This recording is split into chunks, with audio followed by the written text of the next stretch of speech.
बिस्मिल्लाहिर्रहमानिर्रहीम। अस्सलाम वालेकुम वरहमतुल्लाहि वबरकातुहू। मैं मुस्लिम बुज़दार, आप देख रहे हैं यूट्यूब चैनल नशात सानिया। सबसे पहले दुरूद व सलाम अल्लाहुम्मा सल्ली अला मुहम्मद व अला आलि मुहम्मद कमा सल्लैता अला इब्राहीम व अला आलि इब्राहीम इन्नका हमीदुम मजीद। अल्लाहुम्मा बारिक अला मुहम्मद व अला आलि मुहम्मद कमा बारकता अला इब्राहीम व अला आलि इब्राहीम इन्नका हमीदुम मजीद। अल्लामा दमेरी रहमतुल्लाह अलैह फरमाते हैं, बहुत सी किताबों में ये रिवायत देखी है कि जिसको हजरत ज़ैद बिन असलम रज़ी अल्लाह तआला अन्हु ने अपने वालिद के हवाले से भी नकल किया है। कहते हैं कि हजरत उमर रज़ी अल्लाह तआला अन्हु बैठे हुए लोगों से खिताब फरमा रहे थे, तो एक शख्स अपना लड़का साथ लिए हुए हाजिर मजलिस से हुआ। इसको देखकर हजरत उमर फारूक रज़ी अल्लाह तआला अन्हु ने फरमाया कि मैंने नहीं देखा कि किसी कव्वे को जो ज्यादा मुशायबा हो इस कव्वे से, यानी एक कौवा दूसरे कौवे से जैसी मुशायबत रखता हो, ऐसा मुशायबत बाप और बेटे में है। इस शख्स ने जवाब दिया कि ए अमीरुल मोमिनीन, इस लड़के को इसकी वालदा ने इस वक्त जन्म दिया जबकि वो मर चुकी थी।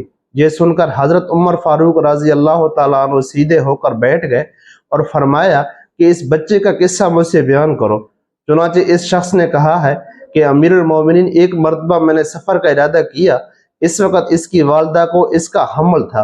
इसने मुझसे कहा कि तुम इस हाल में मुझको छोड़कर जा रहे हो कि मैं हमल की वजह से बोझल हो रही हूँ। मैंने कहा, मैं इस बच्चा को जो तेरे बतन में है अल्लाह ताला के सुपुर्द करता हूँ। ये कहकर मैं सफ़र पर रवाना हो गया और कई सालों के बाद घर वापस आया तो घर का दरवाज़ा बंद पाया। औरों से मालूम किया कि मेरी बीवी कहाँ है। उन्होंने कहा कि इसका इंतकाल हो गया है। मैंने इन्ना लिल्लाह पढ़ा। इसके बाद अपनी बीवी की कब्र पर गया। मेरी चचा जात भाई मेरे साथ थे। मैं काफी देर तक कब्र पर रुका और रोता रहा। मेरे भाई ने मुझे तसल्ली दी और वापसी का इरादा किया और मुझे लाए गए। चंद गज ही हम चले होंगे कि मुझे कब्रिस्तान में आग नजर आई।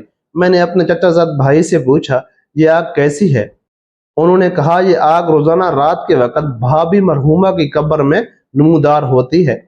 मैंने ये सुनकर इन्ना लिल्लाह पढ़ा और कहा कि औरत बहुत नेक और तहज्जुद गुजार थी, तुम मुझे दोबारा इसकी कब्र पर ले जाओ। चुनांचे वो मुझे कब्र पर ले गए।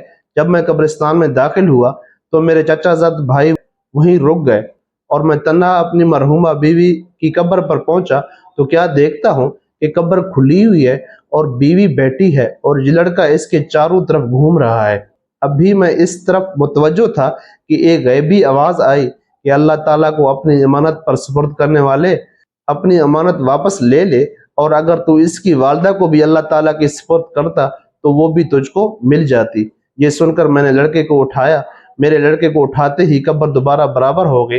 अमीरुल मोमिनीन, ये किस्सा जो मैंने बयान किया अल्लाह की कसम सही है।